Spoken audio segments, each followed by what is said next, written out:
E aí galera, tudo bem com vocês? Vamos para um giro de notícias sobre o Cruzeiro com questões importantes que têm movimentado o ambiente do nosso clube. Meu nome é Emerson Araújo, esse é o canal 6x1 e desde o início eu peço para você deixar o like no vídeo, se inscrever no canal caso ainda não seja inscrito e usar os comentários para opinar sobre cada um dos assuntos. Esse vídeo é feito com o apoio da Betfair, site de apostas esportivas que é patrocinador master do Cruzeiro. A Betfair que tem uma oferta para novos clientes de até R$200 em aposta grátis. O valor que você investir, a Betfair dobra para você até 200 conto. Então, caso você ainda não tenha conta na Betfair, né, entra aqui pelo link da descrição, faz lá o seu cadastro que é super simples e rápido. O valor que você colocar até R$200, a Betfair dobra para você utilizar nas apostas do site. O que eu sempre lembro, hein, galera, apostar com responsabilidade para você se divertir. O Cruzeiro segue a rotina de treinamentos lá na Toca da Raposa, tendo em vista o jogo da próxima quarta-feira à noite, né, Fluminense e Cruzeiro, jogo aí pela 24ª rodada do Campeonato Brasileiro. Os trabalhos no Cruzeiro têm sido feitos na parte da manhã, né, um sol para cada um, calor do Zimbábue. Ao término da rodada 23, o Cruzeiro está em 11º lugar com 29 pontos, 8 acima do Santos, que é o primeiro time na zona de rebaixamento. Vale pontuar que muitos times têm um jogo a menos, né, apenas 22 partidas disputadas até o momento. E se a gente quiser ser mais otimista, olhar para a parte de cima da tabela, o Cruzeiro está 9 pontos abaixo do primeiro time na zona de pré-Libertadores, que é justamente o Fluminense, o nosso adversário nessa noite de quarta-feira, e convenhamos que esse é um confronto direto bem mais interessante da gente jogar do que foi o último, né? Aquela partida super nervosa contra o Santos, se perdesse a gente ficaria apenas 2 pontos do Z4, agora a gente abriu uma distância um pouco mais confortável e o negócio é tentar aproveitar o embalo e seguir pontuando. O Zé Ricardo ainda tem a sessão de treinamentos dessa terça-feira, né, para definir quem serão os atletas relacionados, e a principal dúvida na escalação do Cruzeiro é quem vai substituir Luciano Castan, que está suspenso, tomou o 3º cartão amarelo contra o Santos. O Lucas Oliveira é mais cotado por ser mais experiente, já ter jogado aí 27 vezes na temporada, ele que não entra em campo desde a derrota para o Goiás no dia 23 de julho, quando se lesionou. Recuperado, esteve no banco nas 2 últimas partidas. A outra opção natural é o João Marcelo, que chegou recentemente emprestado pelo Porto e jogou apenas os 45 minutos finais contra o Grêmio, que perdemos por 3-0 lá em Porto Alegre no dia 27 de agosto. O Lucas Oliveira é um zagueiro que já tem alguma história no Cruzeiro, né? Foi importante no acesso na temporada passada. É claro que era outro sistema de jogo, ele atuava ali como um líbero, né? Limpando as cagadas de Brock e de Zé Ivaldo. Foi um cara que nos ajudou bastante. Nessa temporada 2023, o Oliveira fez bastante raiva, né? Ele cometeu várias falhas decisivas na temporada. Ainda teve aquela entrevista bem lamentável, né? Que não foi o primeiro nem o último erro que ele ia cometer, enfim. Com relação ao João Marcelo, eu realmente acho que a gente não tem elemento suficiente para avaliar o jogador. Primeiro porque ele estava jogando na 2ª divisão portuguesa, é um nível competitivo muito baixo, e aqui pelo Cruzeiro foram apenas 45 minutos na pior atuação coletiva do Cruzeiro na era Pepa, né? Foi inclusive o último jogo do Pepa como técnico do Cruzeiro, e assim, o João Marcelo não foi culpado pelos gols que o Cruzeiro sofreu, né? Mas também não conseguiu fazer nada de muito especial para evitá-los. E aí entra um outro aspecto, que o Neres tem jogado pelo lado direito da zaga, onde o Oliveira e o João Marcelo também preferem atuar. Todos os 3 são zagueiros destros e esse é um ajuste de posicionamento que precisa ser feito pelo Zé Ricardo. E eu tava dando uma olhada aí nos clubes anteriores desses 3 zagueiros do Cruzeiro, né, que estão disponíveis para o jogo e são os caras do elenco principal. Todos já jogaram pelo lado esquerdo numa dupla de zaga em algum momento de suas carreiras, tá? O Lucas Oliveira e o João Marcelo, poucas partidas. E dos 3, o Neres é disparadamente o que mais jogou pelo lado esquerdo da zaga em clubes anteriores, tá? Tanto lá no mundo árabe, né, que ele defendeu 2 clubes diferentes, e no futebol português também. Nas 2 temporadas que ele esteve lá no Boa Vista, ele jogava como zagueiro pela esquerda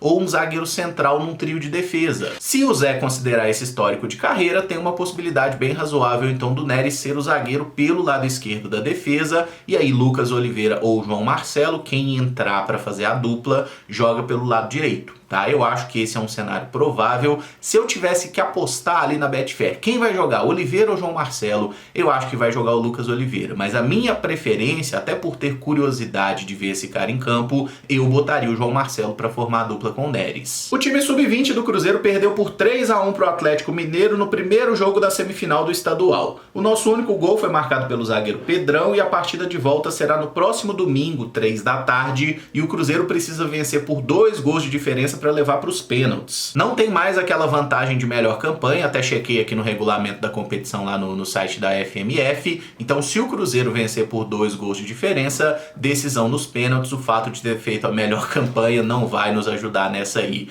E assim, eu não sei se vocês assistiram o jogo, foi transmitido pelo canal oficial do Atlético Mineiro no YouTube, foi um jogo de muitas alternativas para os dois times, né? Muita chance de gol. O Fernando Seabra fez uma mudança polêmica na escalação do Cruzeiro, que ele tirou o Fernando, né, o artilheiro do time com 21 gols na temporada, e jogou o Robert, que está inclusive normalmente treinando como profissional, não tinha ido para o jogo, atuou pelo Sub-20 como titular. Não acho que o resultado tenha passado pelo Robert, eu acho que foi muito mais pelo funcionamento do meio-campo do Cruzeiro, que não encaixou tão bem. A gente toma o primeiro gol ali meio babaca, né? Um ajuste mal feito na marcação pelo lado direito, inclusive o Dorival, que foi o lateral direito no primeiro tempo, saiu no intervalo, não fez um bom jogo, o Pedrão, que estava por ali, também não conseguiu cobrir da melhor forma, o jogador do Atlético faz o cruzamento, uma cabeçada de revés 3 ali, foi no ângulo, não tinha muito o que fazer. Isso depois que o Atlético já tinha botado uma bola na trave, teve também um pênalti cometido pelo Juan Santos, né, que o Otávio, o goleiro, fez a defesa,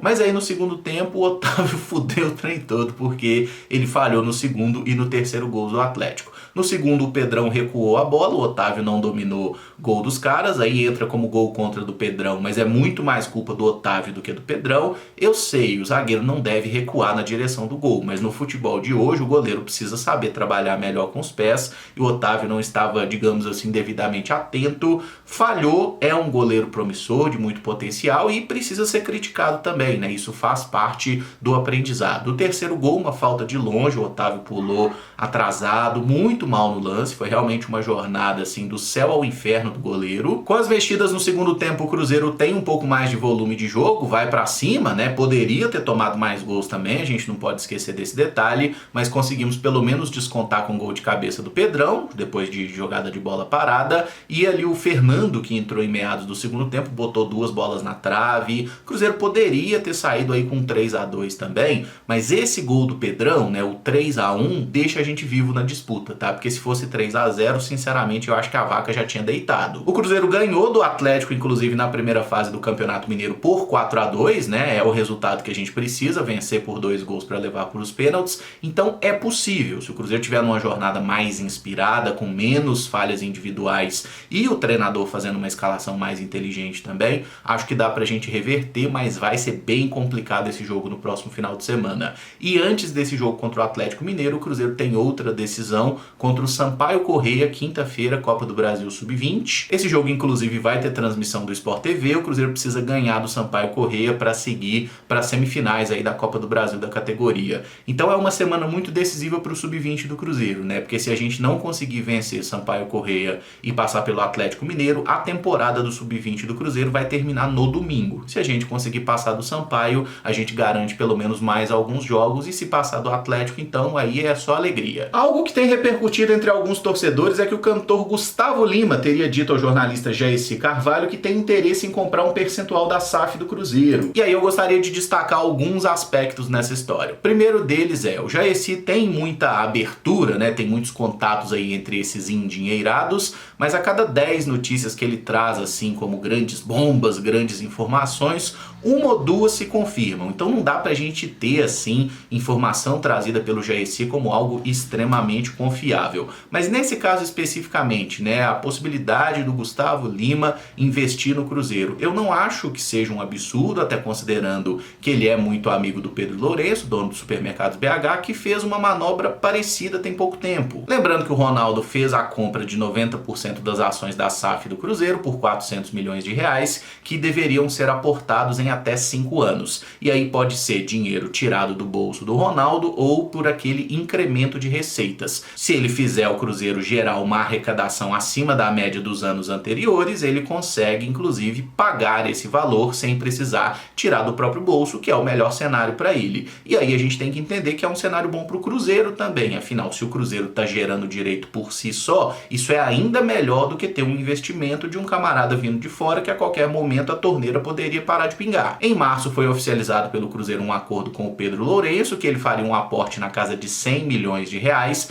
nas tais debêntures, né, que podem ser convertidas em 20% das ações da SAF no futuro. Nesse momento, o Pedro Lourenço ele não é dono de 20% da SAF do Cruzeiro, mas isso pode acontecer caso ele queira. Tem uma série de regras ali, enfim, isso foi bem falado na época. Para tentar simplificar, a gente pode dizer que hoje, né, na prática, aí, 70% das ações da SAF do Cruzeiro são do Ronaldo, 20% do Pedro Lourenço e os outros 10% são do Cruzeiro Associação. Essas aí o Ronaldo não comprou, não mexe. Em tese é o que garante que não possa ser mexido escudo, cores do clube, enfim, mas nem precisava ter necessariamente os 10%, mas tem. Se o Ronaldo quiser vender mais um percentual das ações dele, ele pode fazer sem o menor problema. Inclusive, se o Ronaldo ficar com 51% das ações da SAF, ele continua sendo o acionista majoritário e tendo a tomada de decisão de qualquer coisa relacionada ao futebol do Cruzeiro, sem a necessidade de consultar ninguém.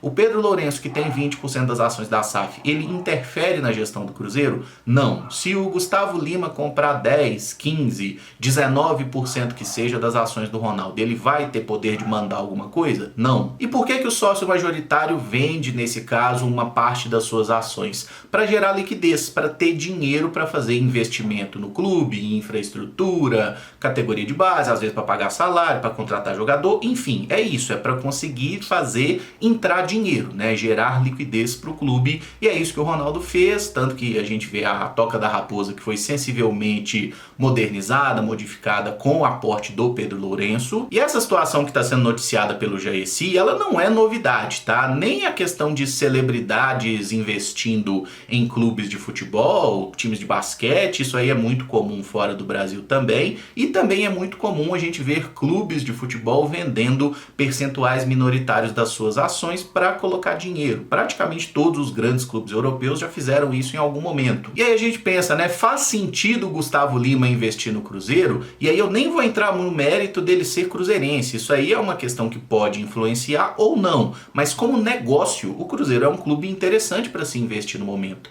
É só pensar como o Ronaldo comprou o Cruzeiro, tinha muita dívida, é fato, mas ele comprou o Cruzeiro em baixa, lutando contra rebaixamento para a Série C, com o risco real do clube acabar de não ter o que fazer, era absolutamente insolvente. Em menos de 2 anos já conseguiu botar o clube no prumo, tá de volta para a Série A, conseguiu agora aprovar a recuperação judicial, que não é propriamente da SAF, mas a SAF entra como parte essencial nos pagamentos também. Então o Cruzeiro hoje é um time que é um prospecto interessante para se investir. É claro que ainda tem muita coisa por fazer, né? É muito importante ficar na Série A, se consolidar na elite, para poder sonhar com coisas melhores, voltar a brigar pelos títulos. Tudo é um processo, ano a ano essas expectativas vão sendo ajustadas. E eu acho sim bem razoável que o cantor queira entrar nesse bonde, queira investir no Cruzeiro, vai botar uma grana visando o quê? Receber um dinheiro maior no futuro. Lembra disso, tá? Não é doação, é investimento.